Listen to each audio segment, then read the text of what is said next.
This week we'll complete our examination of Mesoamerican archaeology by looking at two major post-classic cultures that unified the region culturally, the Toltecs and the Aztecs. The post-classic period of Mexican history begins about AD 900. Several centuries before, the last great unifying force, Teotihuacan, had collapsed under the weight of its own success. For 2.5 centuries, Mexican civilization had fragmented into small city-states and principalities, many of them continually locked in competition with one another. But around the start of the 10th century, a measure of stability begins to return to central Mexico, especially.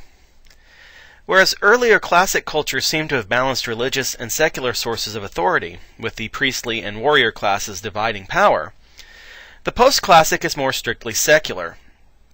Warrior organizations similar to a standing military dominated in many political circumstances. This pattern is undoubtedly the consequence of the chaos following the collapse of Teotihuacan's influence.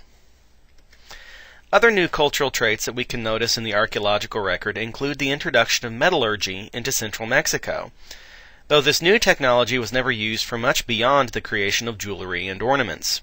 Toolkits continued to be based on stone technology.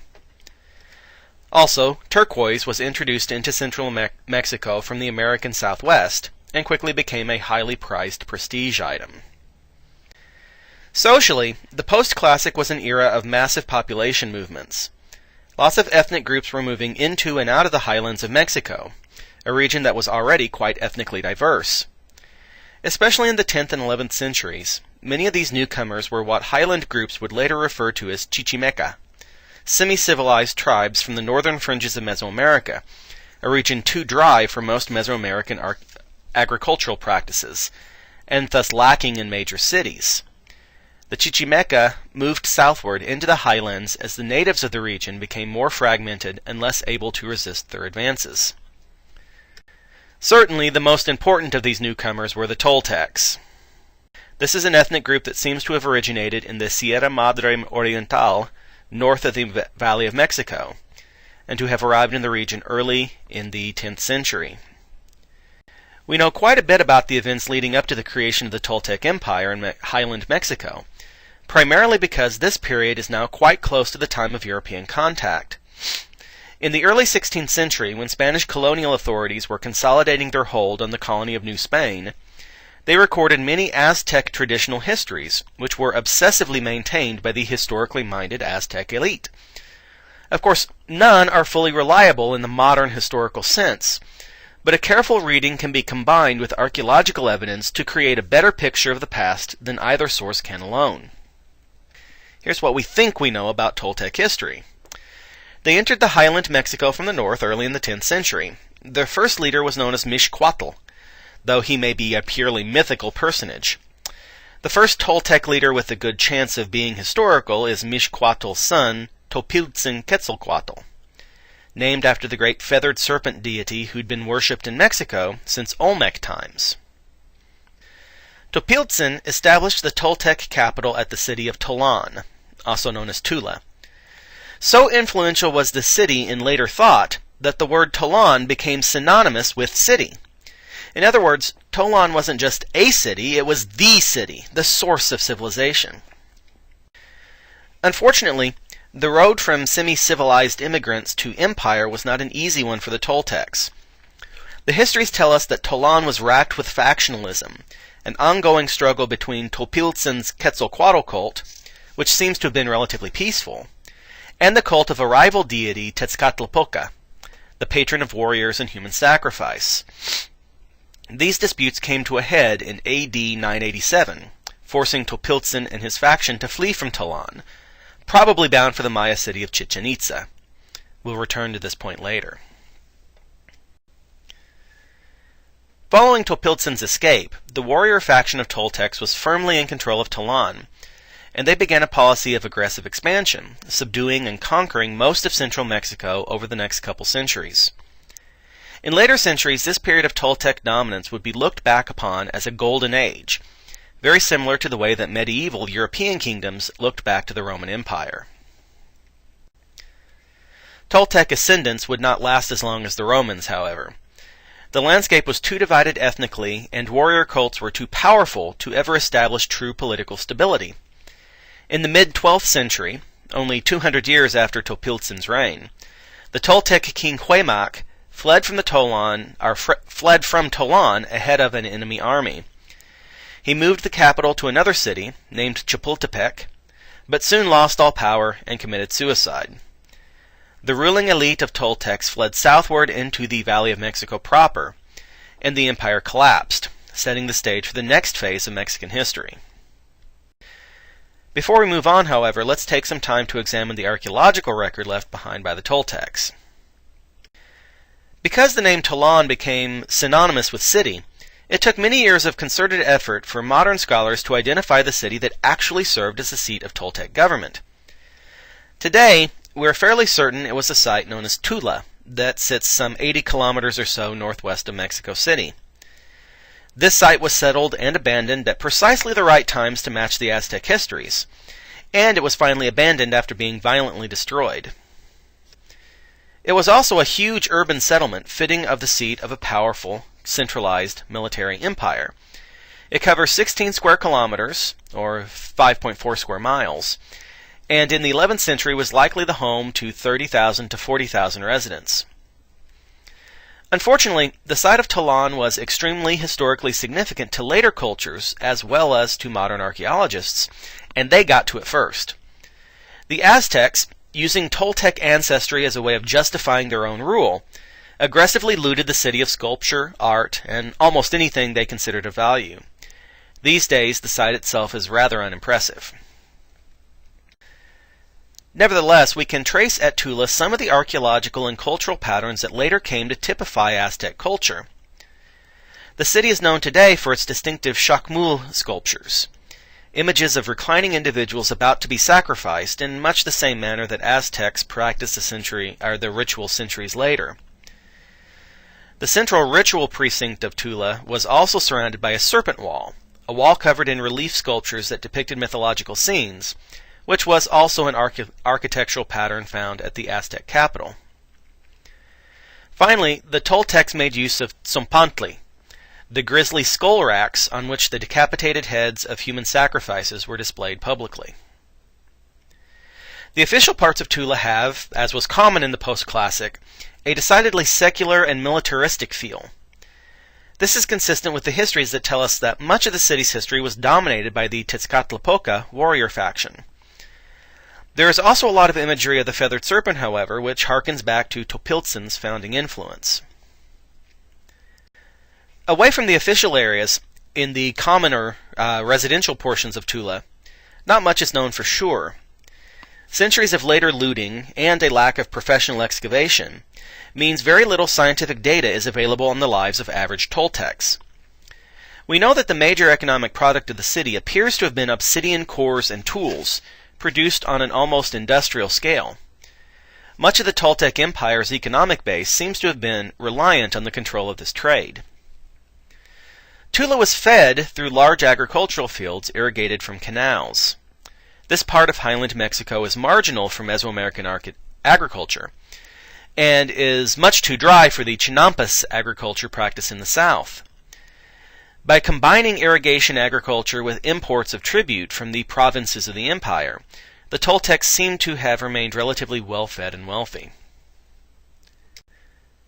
The last topic I'd like to address on the Toltecs has to do with their relationship to the Maya far to the south. According to the Aztec histories, when Topiltzin Quetzalcoatl fled Tollan in 987, he and his supporters went south and east to the Gulf Coast, where, at least according to some versions, they sailed eastward promising to return. At the same time, the major post-classic Maya city of Chich'en Itza underwent a major architectural and cultural revolution, adopting styles and patterns much more reminiscent of Toltec and highland Mexican culture. In fact, the date of 987 is derived from Maya sources at Chich'en Itza, which record that a foreign king named Kukulkan conquered the city in that year. Kukulkan is the Maya language name for the feathered serpent deity known as Quetzalcoatl in Mexico. Obviously, the interpretation is that the Toltec refugees resettled in the Yucatan rather than returning to Mexico to retake Tollan. On the other hand, there isn't much evidence of an actual conquest at Chich'en Itza, and some of the Mexican-like features clearly predate 987. Scholars today tend to think that the Topiltzin story is a later embellishment, and the real relationship between the Toltecs and the Maya was an ongoing trade or political alliance. Chich'en Itza may have been something like the Toltec's embassy to the Maya, a place where the Toltec maintained an ongoing relationship with their southern neighbors for the benefit of both cultures.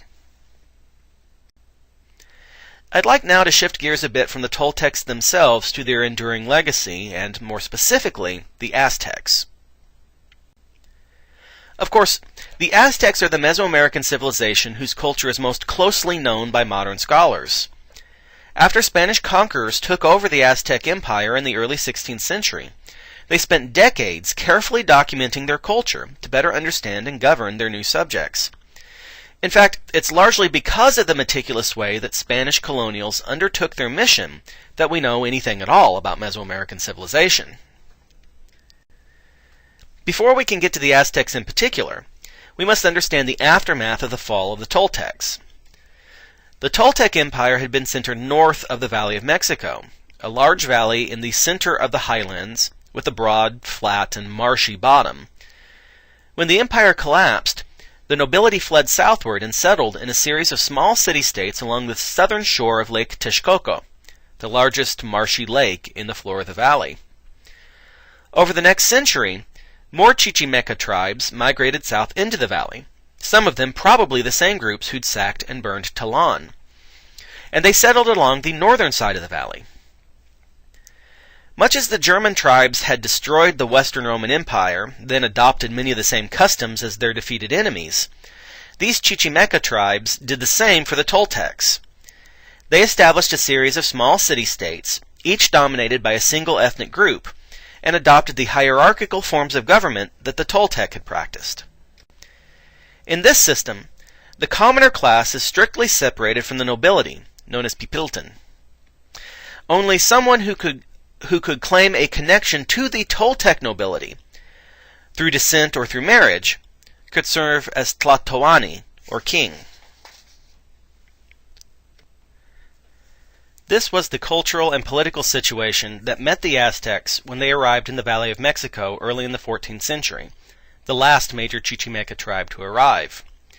Their histories report that they had begun their journey southward at a place called Aztlan, far to the northwest, in the year 1111. This is almost certainly mythical, however, and the migration is more likely to have originated much farther east and only a generation or two earlier. The word Aztec refers to the origin place of Aztlan, and later came to be associated with the empire that they founded.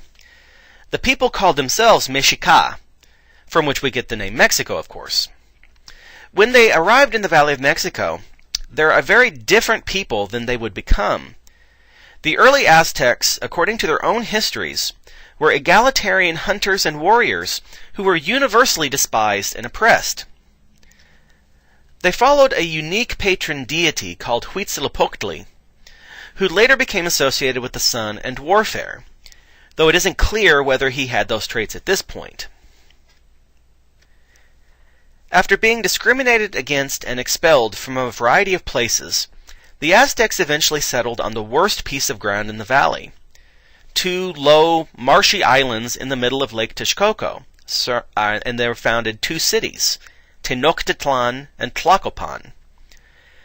As the cities grew and the ground was drained, these two eventually merged into a single metropolis and simply went by the name of Tenochtitlan.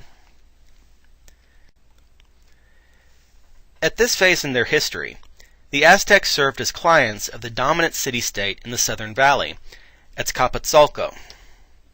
In 1375, the king of Azcapotzalco appointed the Aztecs their first Tlatoani, or king.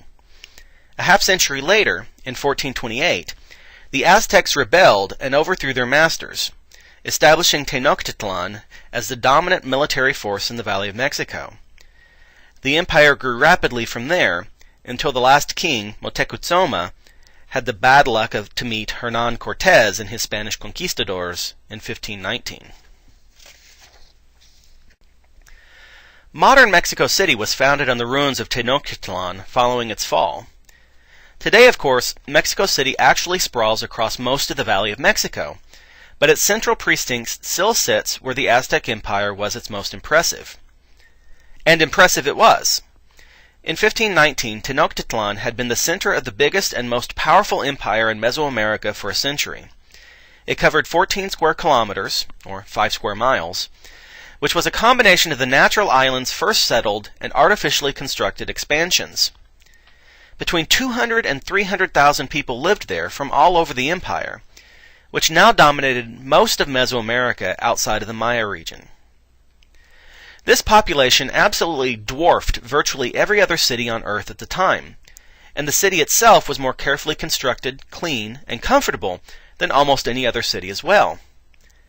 Ironically, the island location of Tenochtitlan turned out to be a strength, as the city was almost impervious to assault with native military techniques. 3 major artificial causeways had been constructed across the lake to approach the city, but these could be destroyed at a moment's notice to render the city an island again. Nor could the enemy deprive the city of food or water. Water, of course, came from the lake, and food was grown in the extensive chinampas plots around the edge of the island. There were also massive storehouses in the administrative districts that stored enough food and resources to last the city for months. In short, no other native army had a hope of conquering Tenochtitlan. Only a small army of Spaniards with technology that the Aztecs had never dreamed of could make it into the city. Aztec society, both in the capital and without, was as complexly organized as any European kingdom. The basic unit of daily interaction was the Calpolli, a group of potentially unrelated individuals who lived near one another and were bound together by economic relationships. At the top of the Calpolli were nobles, Topiltzin, who owned land and resources. Below them, the commoners, or Masehualtin, worked the land and produced useful goods on behalf of the nobility, in exchange for a portion of the produce. Most nobles were nobles by birth, but some particularly successful warriors or traders could be elevated to noble status, a kind of class mobility often unknown in ancient societies. The Calpolli was endogamous, meaning that individuals would marry someone from the same Calpolli. After marriage, residence was patrilocal. The wife would move in with her husband and his family. However, kinship and family was measured bilaterally. That is, children were considered to belong to both parents' families and could inherit property and privilege from both. Men were allowed more than one wife, but few commoners could support large families. Some nobles had dozens of wives and concubines, however. Aside from the nobles and commoners, Aztec society had one more major class, the Pochteca, or long-distance traders. These traders might be considered something like the old merchant sailors of the 17th and 18th centuries, but primarily land-based rather than naval. The Pochteca were arranged into professional guilds that answered directly to the emperor, and they undertook their long, dangerous trade missions on his behalf. Pochteca could become ridiculously wealthy at their job, and often served roles similar to diplomats or even spies on their journeys. While Aztec law strictly described the proper roles of both nobles and commoners, much of Aztec society was surprisingly lacking in inequality. The warrior ethos of Aztec culture promoted the idea of achievements and personal ability, and this was reflected in the many rights and privileges of even the lowest social classes. For example, in most cases, no one could be forced into slavery against their will, and most slaves could not be sold to new masters without their consent. Also, all free classes were mandated to attend free public education at schools led by professional teachers. The curriculum differed between noble and commoner schools, but both boys and girls attended between about ages 15 and 20, with some attending both earlier and much later in life. It has often been noted that the Aztec Empire was not an empire on the model of the Roman Empire or other European civilizations, perhaps not even in the same vein as the Toltecs before them. Those empires had been founded on the idea of conquering territory, then incorporating it under the direct rule of the emperor to extract economic goods on a fairly continuous basis. The Aztec Empire, however, was more focused on expanding its boundaries to acquire predictable but sporadic payments of tribute. After a region was conquered, the local nobility would mostly be left in place to govern affairs as they saw fit, provided that they continued to make yearly payments of tribute to the capital and to its closest allies. By the time of its height, the Aztec Empire was technically an alliance of 3 city-states: Tenochtitlan, Texcoco, and Tlacopan. Of course, Texcoco and Tlacopan were clearly subordinate to their larger, more powerful neighbor, but tribute nevertheless flowed to these cities as well as to the capital. This triple alliance, which was maintained carefully in any public or official ceremonies, was ruled by the Huci Tlatoani, the Aztec Emperor, who had primary responsibility for all external affairs. Assisting him in managing internal domestic government was the Huitzilopochtli, a sort of prime minister with almost as much authority as the emperor himself. The Huitzilopochtli and a close council of high nobles were tasked with the job of choosing the next emperor when the old one died. The next emperor was chosen from among a small pool of candidates, all close relatives of the past emperor. The history suggests younger brothers had an advantage over eldest sons, but no strict pattern was followed. Another nod to the Aztecs' focus on personal achievement and ability over privilege. But back to how the provinces were governed. Why leave local nobles, who'd just been through a humiliating defeat, in control of their local armies? This seems like a recipe for rebellion, and in fact, that was the goal. The empire did not expand in order to acquire land or even really tribute, but rather sacrificial victims. And to get sacrificial victims, you need enemy captives. Aztec provinces were all but instructed to rebel, because otherwise the Aztec state religion would collapse. Recall that the Aztec patron deity was Huitzilopochtli, a god of the sun and warfare. In the center of Tenochtitlan stood the massive Templo Mayor, the Great Temple, a giant pyramid dedicated to the dual worship of Huitzilopochtli and the rain god Tlaloc. The cults of both of these gods required regular human sacrifice. Colonial sources probably greatly exaggerated the scale of this. There's no way that 80,000 sacrifices could be killed in the course of one rite. But we know that Mesoamerican religion, all the way back to the Olmecs and before, included a major role for human sacrifice, and no major public event was complete in Tenochtitlan without at least one such offering. Probably thousands of individuals lost their lives on the Templo Mayor each year. And that was absolutely essential for the well-being of the universe. Mesoamerican religion began with the premise that human maintenance was required for the continuation of existence, that humans play an essential role in the universe that only we can. Aztec theology worshipped Huitzilopochtli not as the creator of the universe, but as its preserver.